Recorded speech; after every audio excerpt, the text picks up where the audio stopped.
de campagne. Chaque semaine, un témoignage sur Sud Radio autour d'un thème sur lequel vous serez peut-être amené à voter en avril prochain. Aujourd'hui, on parle du quotidien des policiers dans les quartiers dits sensibles, direction Béziers. Bonjour à vous, Ghislain Marty. Oui, bonjour. Vous êtes trésorier départemental, Alliance Police Nationale pour le département de l'Hérault. On a beaucoup parlé cette semaine des émeutes qui ont pu avoir lieu à Alençon, dans l'Orne, mais il y a aussi eu Béziers, où certains de vos collègues, tout simplement, ont été attirés dans un guet-apens avec des pompiers. Ça s'est passé dans le quartier de la Devèze. Alors, tout a commencé par un banal appel au 17. Qu'est-ce qui s'est passé ensuite ?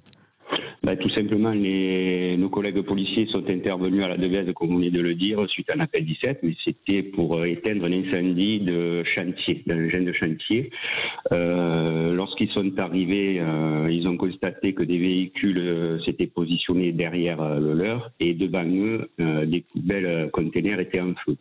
À ce moment-là, des individus qui se trouvaient parallèlement à leur véhicule leur ont copieusement jeté tout projectile et certains avaient des barres de fer. Oui, quand même. Oui, donc particulièrement violent. Ça ressemble un peu à une attaque de diligence dans un western. Oui, c'est tout à fait. Et puis c'est surtout chaque fois que la police intervient dans des secteurs comme la Devèze où il y a de nombreux points de deal.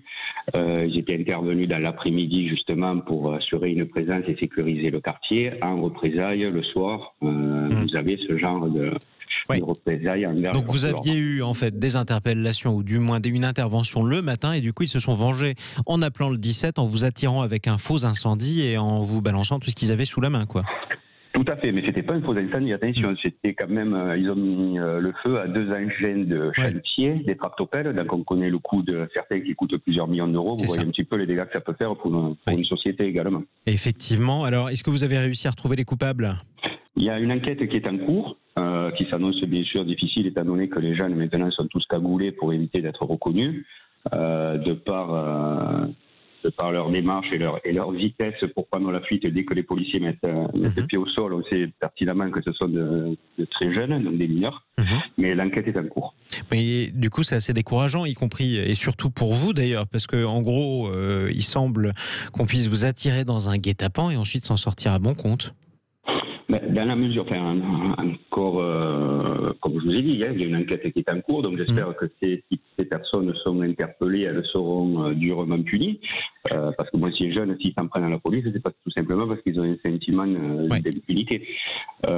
Maintenant, la présence policière dans le quartier de la Devèze est impérative, parce que je voudrais quand même souligner que la majorité des jeunes demandent juste à vivre en sécurité dans leur quartier. La majorité des habitants de ce quartier. Alors, on va voter en avril prochain pour l'élection présidentielle. C'est pas forcément votre rôle de donner une consigne de vote, mais en revanche, que peut faire le prochain ou la prochaine présidente pour faire en sorte que ça se reproduise moins ou plus ?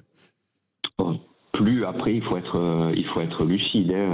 Ce n'est pas le prochain ou la prochaine présidente de la République qui va stopper la drogue dans les cités. C'est un problème mondial, c'est malheureusement pas un problème français.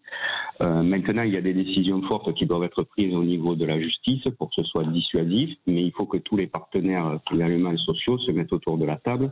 La justice, la police, l'éducation, puisque ces jeunes, en général, ceux qui vous caillassent, je veux dire quand même, ce ne sont pas les premiers de la classe, ce sont souvent les jeunes qui sont en échec scolaire. Donc tout le monde doit se mettre autour de la table. C'est pas la police qui va solutionner à elle seule ce problème-là. Tout en espérant que la police parvienne, au terme de l'enquête, à retrouver les auteurs de ce guet-apens. Merci beaucoup d'avoir pris la parole sur Sud Radio, Ghislain Marty. Je vous remercie. Bonne journée à vous. Bonne journée et bon courage à vous et à vos collègues du côté de Béziers. Je rappelle que vous êtes trésorier départemental d'Alliance Police Nationale pour le département de l'Hérault. Les amis, on est toujours sur Sud Radio. On est ensemble jusqu'à 10h et tout de suite, on revient avec le regard d'un psychologue sur la guerre de la pêche entre les Britanniques et les Français.